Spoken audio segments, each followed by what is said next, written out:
The views shared in this episode represent Kelli and Kendra, not our mamas, partners, church, job, or sponsors. Hey y'all. Check out this bonus episode where Kelli and I sat with Mama Sheryl, who you'll learn more about next week on her full episode, where we talk about her spiritual evolution and just so much goodness and good things. But Mama Sheryl will be back for a full episode next week. In the meantime, we have this bonus episode preview to meet Mama Sheryl. And on this bonus episode, we'll talk more about her work as a equity and inclusion consultant, and we'll talk more about her incessant fight against white supremacy and other forms of oppression. And we'll talk about how she agrees that, well, I won't even get into it. You'll hear it on the episode, but there's so much goodness here. And then next week on the episode, you'll hear more about her spiritual evolution. And I'll just say right now, personally, this is Kendra, that I saw a lot of myself in Mama Sheryl. I see myself the next decade, what I probably will evolve into will probably look something like Mama Sheryl. So if you want to know what I'm going to look like in 2030 something, listen, check out next week's episode. Yes, we're so excited that you can get a little sneak peek of Mama Sheryl and her career, the work that she spent her life building around justice, equity, diversity, and inclusion, particularly in the corporate space. And as a leadership coach, I really loved hearing her reflection about, her journey in that work, but also the future and what we're moving towards. So we really hope that this bonus episode gives you food for thought and thinking about how you move as a Black woman in your professional spaces. So hope you enjoy this conversation. And one last thing I want to add is I want y'all to pray for our social media manager and friend of the pod, Megan. Just FYI, Mama Sheryl is her mom. And, she loves her mama. But, it's hard to hear your mom at your job, on the pod. So, just pray for Megan that she get this. Pray for such a time as this. Okay? Thank you. And Megan has an amazing mom. And every Black child deserves a mom like Mama Sheryl. And it's very telling of why Megan is who she is and why, all the things. I see the lineage, Meg. I see where you come from, and it's a good thing.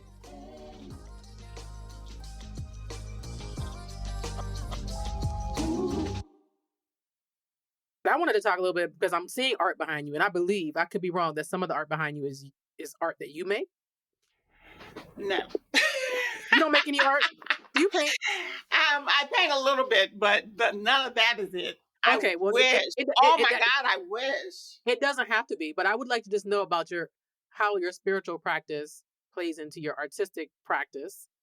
And was it what it is now before you left the church, and how your spiritual practice and creative self come together? So I am all about who Sheryl is. I'm all about all the things that have created me. So who I am, who my parents were, who all my ancestors were. And the fact that there was this whole time in the world where there was this thing called slavery, where we were used as chattel, right? To do other people's work to make them money, make them wealthy. And a lot of the work and the art that we did, that artists who came over from Africa or even during that time created, ended up being tossed. Anyway, a lot of things that got lost during slavery, a lot of talents that got pushed aside, a lot of things that didn't get the opportunity to be are actually showing up now. The level of art created by people who look like me, people who have been around longer than me, or new people who are just coming into being, these beautiful things that are created with all these wonderful colors and these wonderful images of women who look like me. That's the artwork that I love. And if I had all my stuff, you'll see a lot of boxes around here because we moved in here a little while ago and still haven't finished unpacking. mostly because my daughter stays gone all the time and won't help me. But it's okay to cut that part out. No, we're gonna keep that in Keep for that sure. part in. But I love artwork that shows beautiful Black women, and I also love artwork that shows beautiful love. Mm. I'm a Black woman. My husband is white, so I want to say Black love, but ours is kind of, what color is our love, Megan? Beige.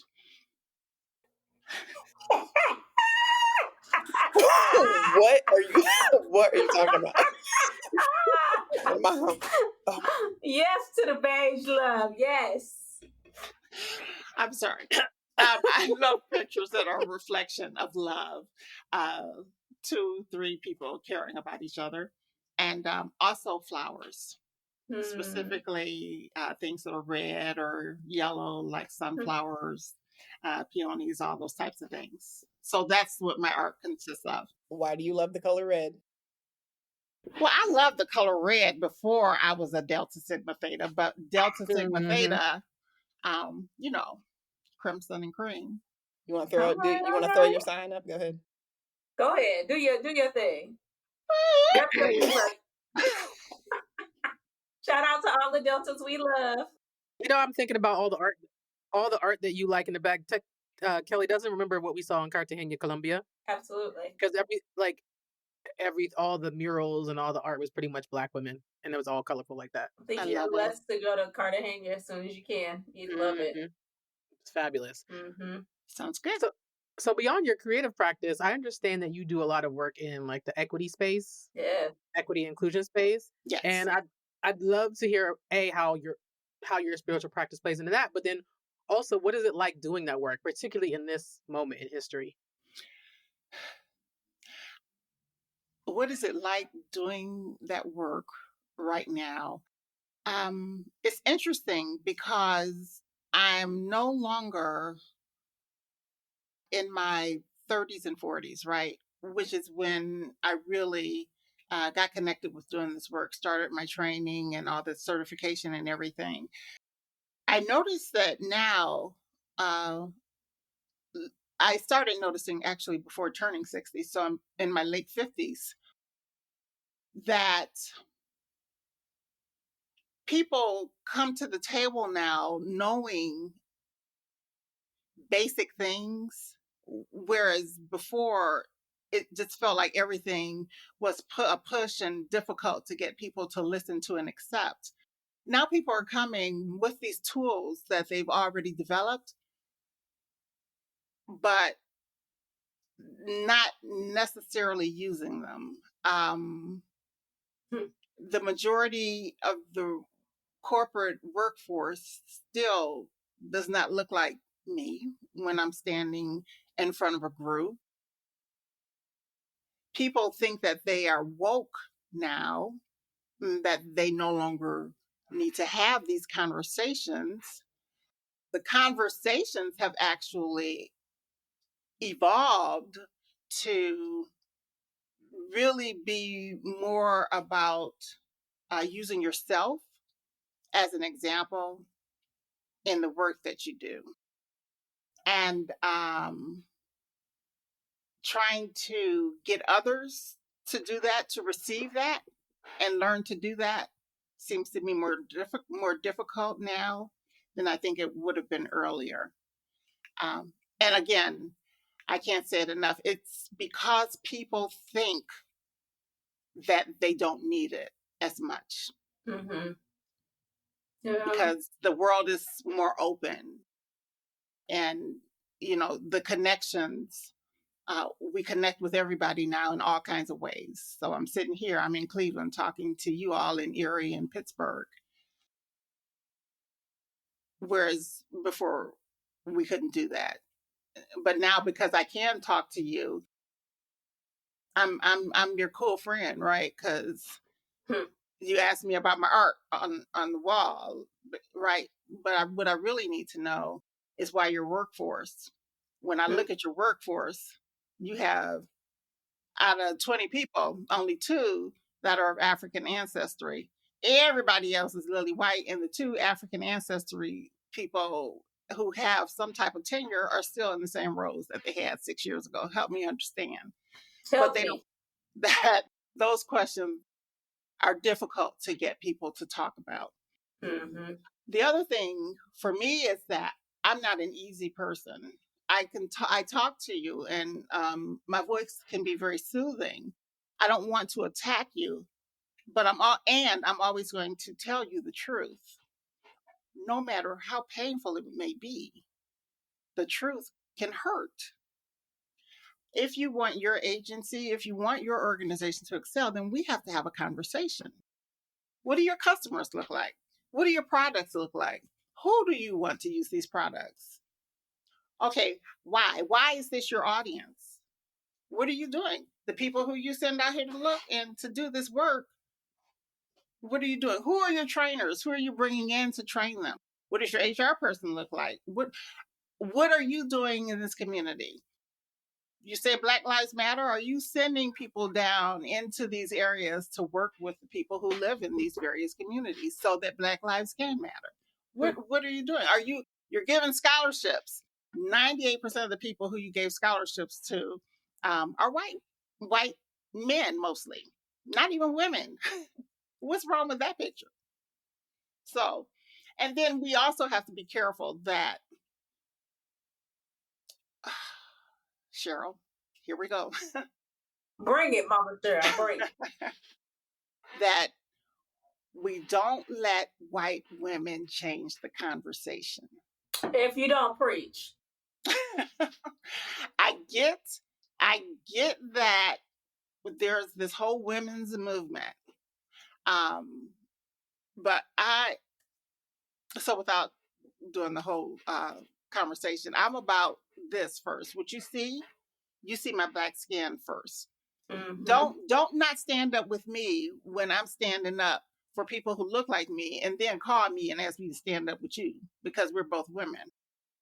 Yeah, but I'm a black woman, and the black part you don't want no part of. So I noticed that seems to really be showing itself a lot. The white woman and the whole blackness thing.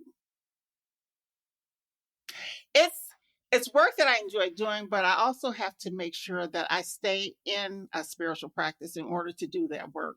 Mm-hmm. I have to be really in a place of mindfulness because, one, I don't want to bring that energy home with me. Mm-hmm. I want to leave it where I found it. Yeah. And so often when I leave a place, even when I'm working, when I leave for the day, I will sit in my car and just take some time to release that energy, and usually letting the windows down so that energy can go right on out the door. Yes. I don't want to bring it home with me. But what I noticed about the difference between me, someone in their 60s doing it, people who are still doing it, who are in their 70s and 80s, and then others who are coming up in their 30s, their 20s, their 40s, is that I'm in a middle kind of thing, like the push and pull. Mm-hmm. Yeah, the older women who are all about, well, don't discount slavery and want to have that deep conversation. And the newer people who are like, well, now we have a rainbow of people. And what about gender and all of these other things that come along with it? And so I'm the middle child. Yeah. Trying to figure out the best way to fit in. So doing this work is difficult because everybody, again, thinks that they don't need it more than in the past. Before, they didn't want it, right? Now they figure they don't need it because they did do it. They did all this training before, so they don't need it. When the truth is, you need it now more than ever. It's interesting you say that. Two things came to mind. One, there was a article here. I live in Houston, so there's an article in the newspaper because there's a trend around white folks not wanting their children to feel bad about being white. And so there's some high schoolers who are trying to get a book about a Native American young person taken out of their school because it made them feel bad. Because the book is outlining some of the hardships and oppression this young Native person experienced. So that definitely came to mind of how white folks and even what allyship used to look like is very different now because people don't want to feel uncomfortable and they don't want to feel bad about being white. So that definitely came to mind. And then the second is McKinsey put out their every year they do their Women in the Workplace report, and this was their 10th year. And so, and I have this quote pulled up because I'm doing my newsletter this week. But the quote is: "After notable improvements in 2021 and 22, Black women's promotion rates this year regressed back to 2020 levels." Right. So what we were saying in our work was Black is not going to be in for too long, so we need to get all the gains we can, and then how do we hold the line? And we're seeing that we can't even hold the line because folks have taken all of the programs, the mentorship programs, the entrepreneurship all of those things are being rolled back. And so we know what that means for Black folks. So the work that you do and that your colleagues do is, vitally important for our advancement as Yeah, the backlash is real, even among the liberal companies and stuff. It's like even now when you talk about having a program for Black people or other underrepresented people, they're going back to the conversation about equality and like, well, we have to make sure we have something for everyone. Mm-hmm. Everyone. I'm like, actually, we don't, because that's why we're here. But okay, I get it. But anyway, sorry. Go ahead, Mama Sheryl. We'll be back after a quick break. Looking to take your podcast to the next level? Centering Equity Productions has your back. With our expert team, we specialize in crafting high-quality audio content that captivates your audience and boosts your brand. From concept development to marketing strategies, we handle it all so you can focus on what you love, creating amazing stories. Whether you're a seasoned podcaster or just starting out, we'll help you shine in the crowded podcasting landscape.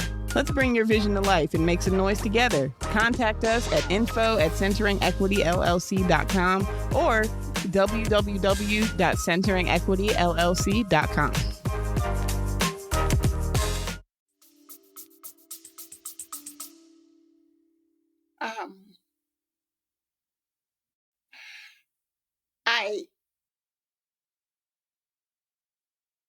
That whole white shame piece Mm-hmm.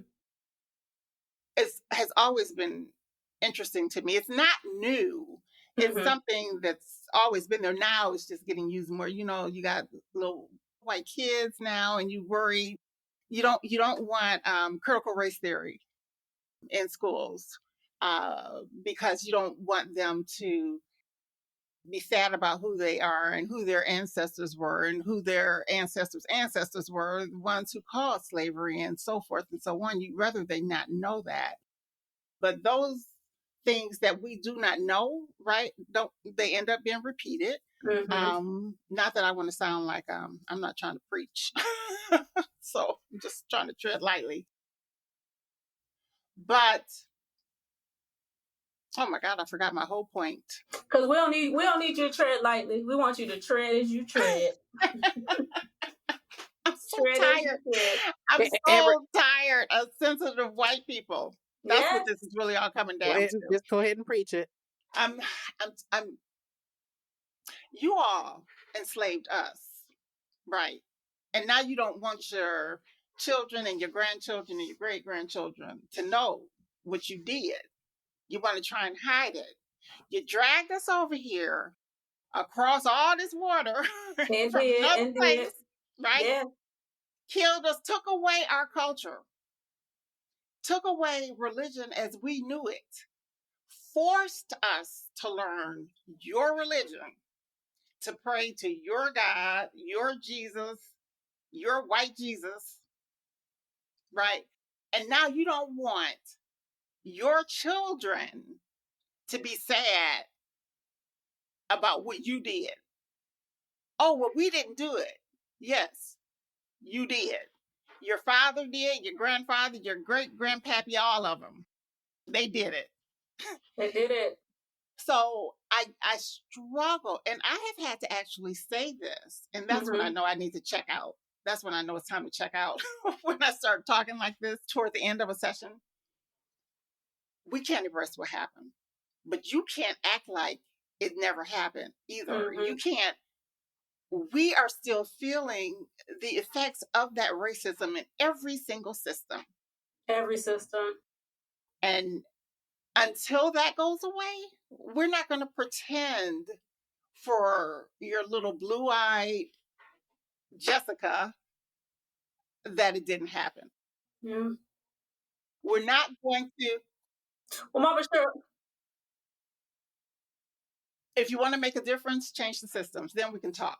Once all those systems are changed, once we're all evolving at the same rate, once my children are, my grandchildren, my great-grandchildren are able to get into Princeton and Harvard just like that, like your kids are, because you went and your grandfather went and your great-grandfather went, then we can start talking about changing things, right? Once I can go into a hospital and I don't have to worry about who's sharing my room because the white person in the bed next to me is having a whole full-fledged conversation about how she's afraid because she's in the room with an N-word, that's a problem. Until we don't have that anymore, right? Then your child needs to see this book. They need to know what they did to the natives who were on this land when they came to this country. Came here and made them, look at Megan. She's like, oh no. She started, I know, I can feel it. I literally just said to Leatra, I was like, do we need to reel her in? Don't be censoring my Mama Hold Sheryl. on. Easy. Take it easy. For the record, she said, please delete Grandpappy. We're not taking Grandbaby out. No, we not. Tell the truth. Megan, tell the truth. Shame the devil. You can't be in here censoring now. Tell the truth. But they came here. They came here to this land and moved the people, poisoned them, right? Got them sick.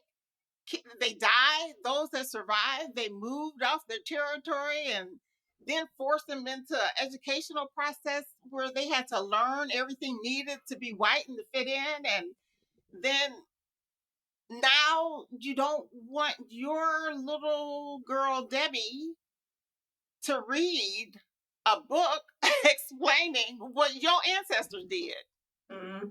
She should feel bad. That's the only way difference is going to happen. Needless to say, I'm very passionate about my work. Yeah. What are your thoughts about? I love it. What are your thoughts about Black folks who are uncomfortable with white folks feeling uncomfortable? Like they don't want their white peers to be made to feel uncomfortable.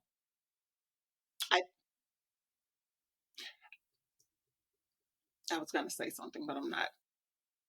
Megan is waiting. I'm not saying it, Megan. I want to hear it. Nope. So, I think that we are a little whitewashed ourselves. And we still find ourselves trying to fit in. And until we recognize that people are still being made to allow us to fit in,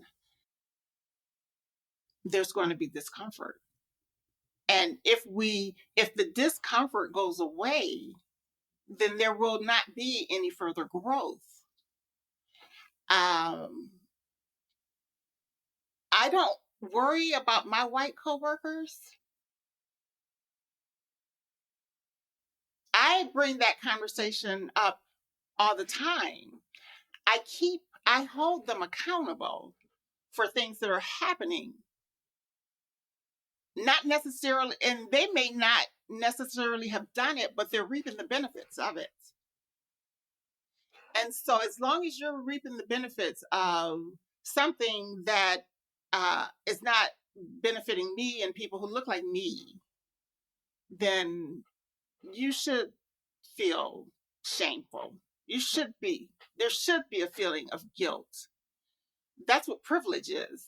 Mm-hmm. You are privileged. So see your privilege. I get kiss my ass. Yeah. If you feel guilt. I mean, I'm sorry, but your privilege gets you everything in life. So why should I feel sorry for you? And why are you feeling bad for this person? You don't want them to feel uncomfortable. Does that make your life better? Does that get you more promotions? Does that get you in the door easier? What? Does it make your pay the same? Mm-hmm. Let's compare paychecks. I bet if you compared your paycheck to your white coworker's paycheck, I bet You feel different. Yeah. yeah. Know the truth. Learn the truth before you start talking about anything, right? Before you step up and want to support your white brothers and sisters, know what you're talking about. Have an understanding of the history that led up to this moment. Look at the systems and the brokenness in this. Look at the prisons. Who do we see mostly in the prison system? The whole school to prison pathway? These are real. What is wrong with you? Why? Yeah. What about you makes you want to fit in to that nonsense? Is it for your comfort? Are you comfortable? Why are you comfortable? Why would you be comfortable with this? I want you to know. I want you to feel uncomfortable because you should. Mm-hmm. Because every time a Black family has to sit down when they have a husband whose husband is at the same place as you, but making less, can't afford to buy the house like you bought it, mostly because they're also going to get a higher interest rate if they even get the loan in the first place, right? They have to figure out how they're going to pay the bills, how they're going to feed the kids. You have to think you're already having to live your life differently from Wilbur. Wilbur. we done got to the deep end of the names. I love it. Kendra and I have been talking about really Black privilege, right? And us being, how we critique the system, how we critique capitalism, but we are also participants, right? We critique whiteness, but we have also, with our education level and our social networks, have also benefited from whiteness, and how we sit in the tension of that and hold ourselves accountable for how we move as Black women leading in the spaces that we find ourselves. So thank you for lifting that up. We'll be back after a quick break. Are you a Black woman in middle management looking to elevate your leadership skills in a safe space? Then listen up, because I have something special just for you. Join a coaching group of like-minded women focusing on emotional intelligence, management skills, and leading in white spaces. In our group coaching sessions, you'll gain leadership skills, tools, and strategies. Plus, you'll gain a powerful network of sisters who understand your journey. No more leaning alone. Ready to take the next step? Visit www.iamkelly to learn more and join a cohort. Let's lead together.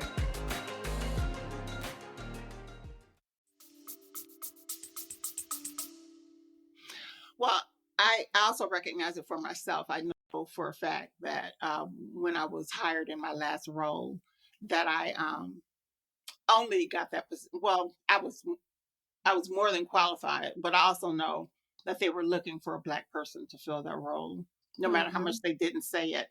Yeah. So I know that I benefit from it, but you know what? It's about dang on time. It's about time. Because the person who was my boss benefited from being white. They were not going to make her the CEO if she was Black. No, they'd go tell that lie to somebody else. They weren't going to do it. But it was okay for them to bring in a chief program officer who was Black. Right? When they did their surveys, their diversity surveys, there are all kinds of tests and things. I don't want to go into all of those, but ways to actually look at your agency and to see on the various levels what the different systems of measurement look like. So like race, sexual identity, gender identity. And when they look at that and they see that there's 0 people with brown skin in a leadership role, then they made an active decision that the next person they were going to hire was going to be somebody with brown skin. Mm. But so I benefited from that, yes, but I was also super qualified. So even if it was a bunch of white people and me, I was still probably the most qualified person for the job. So Mm-hmm. you're never going to tell me that I got a job just because I was Black. I got the job because I was Black. But before that, it's because I have a master's degree, because I'm certified in like 15 different things, because I have all these years of experience, because I know what I'm doing and know what I'm talking about, and I do it all very well. Mm-hmm. So don't discount me and who I am. Right. That's one thing. My Blackness got me in a door one time. Your whiteness gets you in the door, and you're privileged all day long. You can walk through a store and not have the woman at the store up at the corner Right. Following you. following me, but not following my husband. Right. Mm-hmm.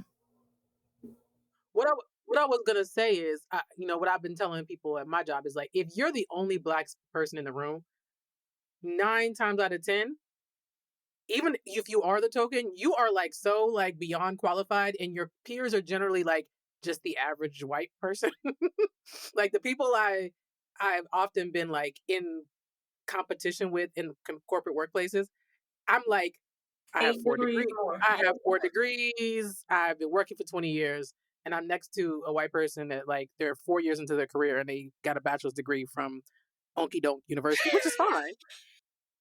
But it's fine. Like, and there's nothing against that. But like, Black people are not given the opportunity to be mediocre in spaces in centers of excellence. Like, centers of excellence are reserved for so few of us, and them is like, I'm just the everyday Joe that like went to. I just did the bare minimum, and I'm here because I did the bare minimum. And then the ones that didn't even do the bare minimum still think, how did she get there and not me? Well, you ain't did nothing to get Mm-hmm. here. Every time one of my clients says they want to go back to school or get another certification, now I just say that is the most Black womanist thing I've ever heard. Yeah, because we Because stay trying I to never disqualify. heard a white colleague say, yeah, before I go out for this next thing, I want to go back to school or I want to go get another. I've never heard that. And I most of my education and careers have been in white spaces. But we know that that voice in the back of our head is always saying, you got to be overqualified, you got to have more paper, you got to have more credentials because of how we are going to be scrutinized and evaluated in these processes. So I thank you for lifting that up, because what I'm now telling clients is why? Why you gonna get in more debt? Why you gonna spend more money when you already are the most qualified person in the room, right? Kamala Harris is the most qualified candidate, right? Most qualified in her education, in her policy experience, all the things. And we still out here playing games as though it is a competition. Right. And so we know that experience every single day in what we do. So I appreciate the work that you have done. And I hope that the JEDI leaders who come in behind you also are able to move in boldness to say, just because you're uncomfortable or just because you don't think this is important, let me bring the receipts. Let me bring the data and allow us to use the data to strategize about how we keep this work moving forward, and that we're not going away. We're not going to back down because our companies and our organizations say this is no longer a priority for them. Right. Agreed. Before we move on, I'm just wondering, just because you have such a wealth of information and insight, if you have questions for us, and when I say us, I mean anybody besides you. It could be Leatra, Megan, yes, you too, Megan, Kelly, or me, Kendra. Well, I have something I want to say. It took me a minute to get here because sometimes with I don't know if I'm Gen X or baby boomer. It depends on who you ask. Some charts say that I'm the last year baby boomer. Others say I'm the first year Gen X. I don't know. But what I do know is that women my age are moving into a new space and making room for you all to come on up. And what I'm seeing is women my age are having difficulty with that.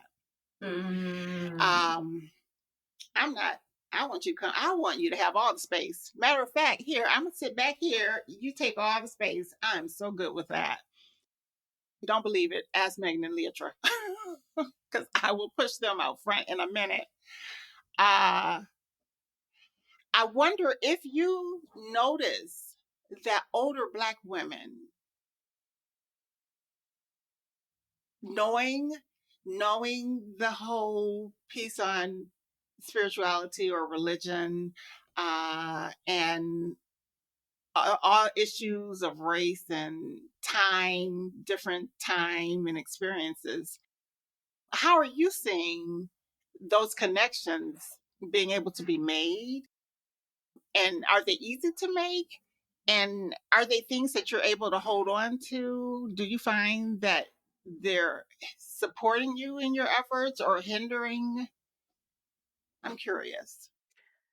I could definitely speak to this one because succession planning is something that is a real issue everywhere. But I think, and Kelly and I have been talking about this on the podcast, but I've been finding being back in Pittsburgh. So I was born in Youngstown, raised in Pittsburgh, left to go to college in New York and said I was never coming back.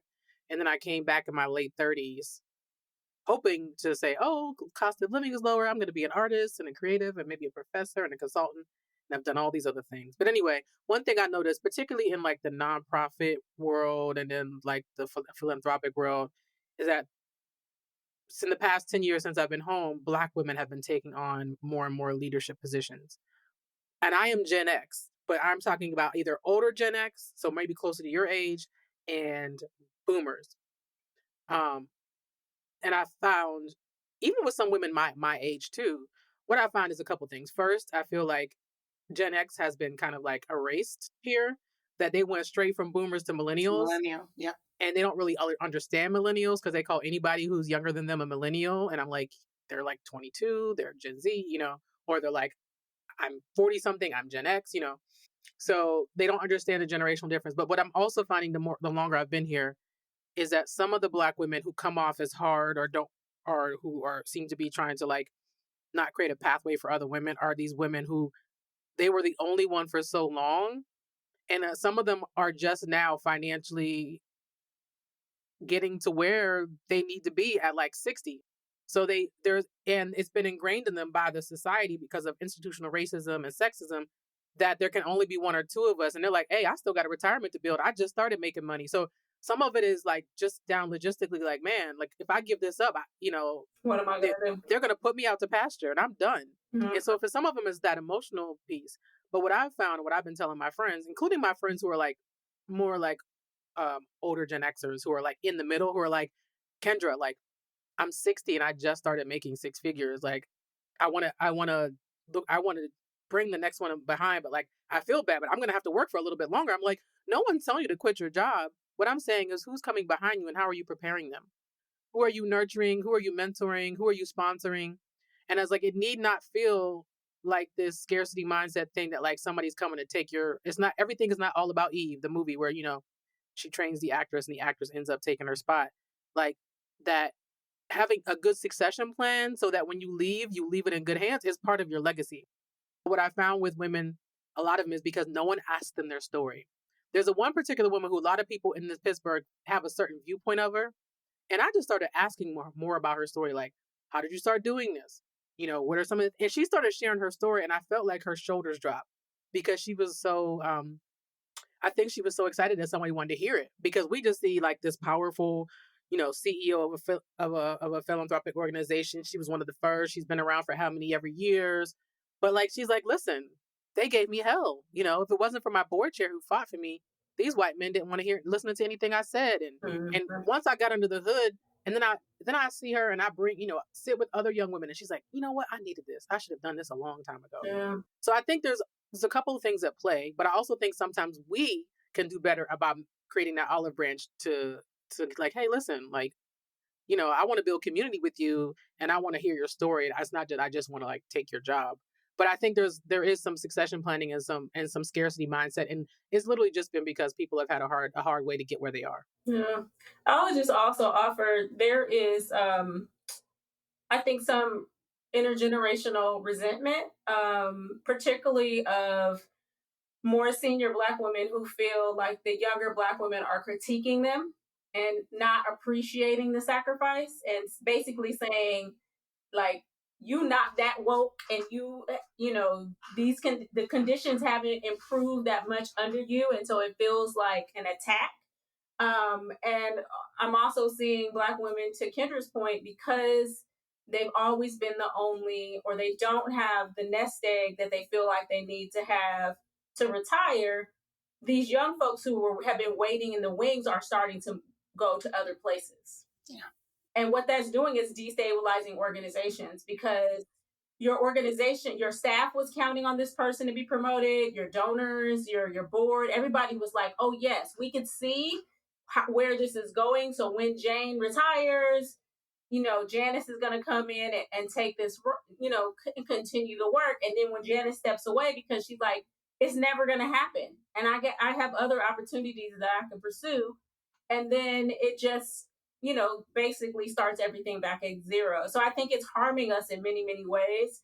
I'm working with a few colleagues about how do we have some of these intergenerational conversations. I call it how do we have the family conversation, where we are coming together across generations to really talk about what does it look like for us to be moving towards the future. What do our elders need to be able to transition into what's next? What's next doesn't mean you go into the house, right? What's next doesn't mean that you're not able to contribute, but what's next could be a consulting gig or an advising gig or something else that gives you some more freedom to be able to do your poetry and take the vacations that you want to live. But what do they need for that to happen? And then what do the young folks need in terms of transfer of knowledge and networks to be able to take the work to the next level? So I'm hoping that we will see some of that happen. But I think we have a lot of inside work, family work we need to do first. And honestly, I'm dealing with that at work, because I am the elder at work. Like, most of my coworkers are really young. And so I co-lead and I co-founded our Black Employee Resource Group. And I'm like, okay, it's been a few years now. Somebody else can take the reign. Who can I help train up? And there's very few people who are interested in taking it on. And I want to go move to like an advisory role. Like, I'm still going to be here, but like, y'all can lead the work. And I'm trying to get ahead of that before it's like one day I'm just like, yeah, no, I cannot do this. And then there's a gap in leadership.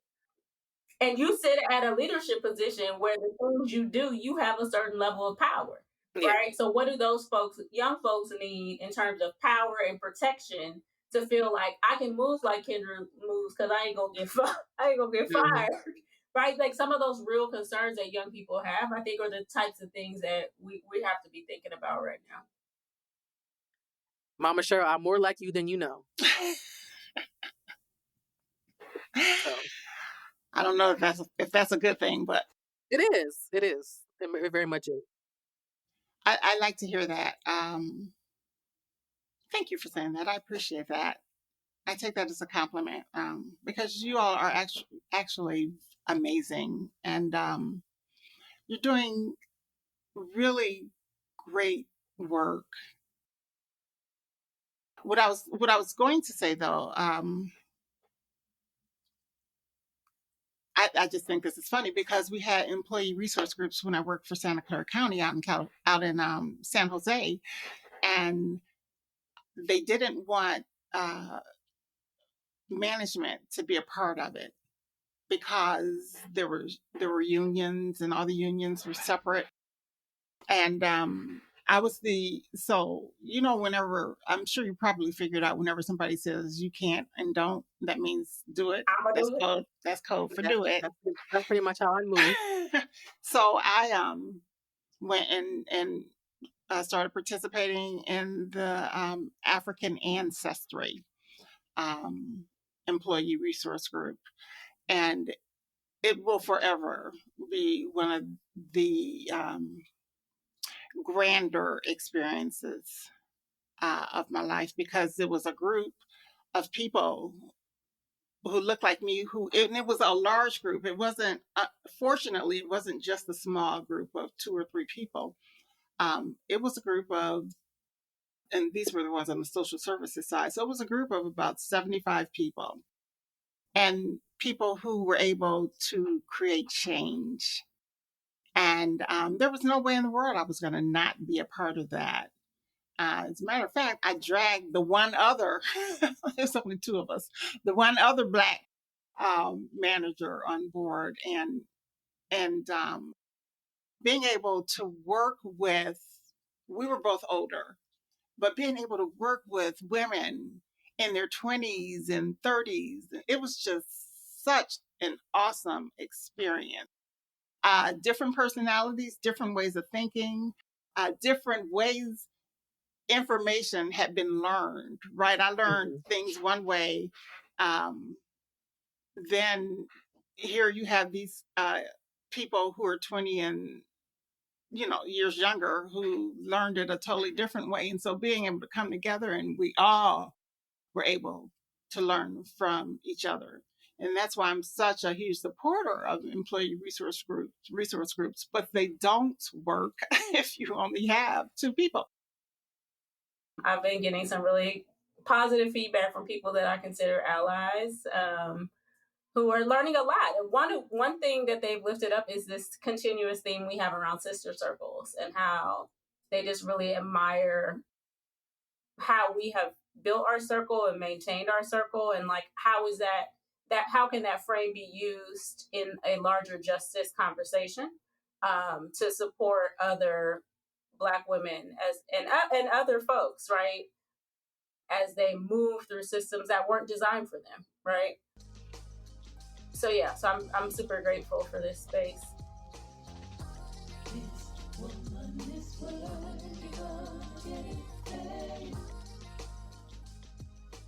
I am not affiliated. Shout out to all the Deltas we love. Most of my family members that are anything are Deltas, and either Delta or Zeta, like Leatra.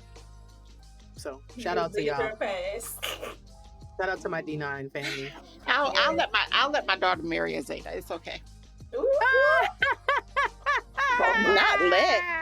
Hold on. What happened to all the love and the openness? On the pod. I want that proposal on the pod, damn it.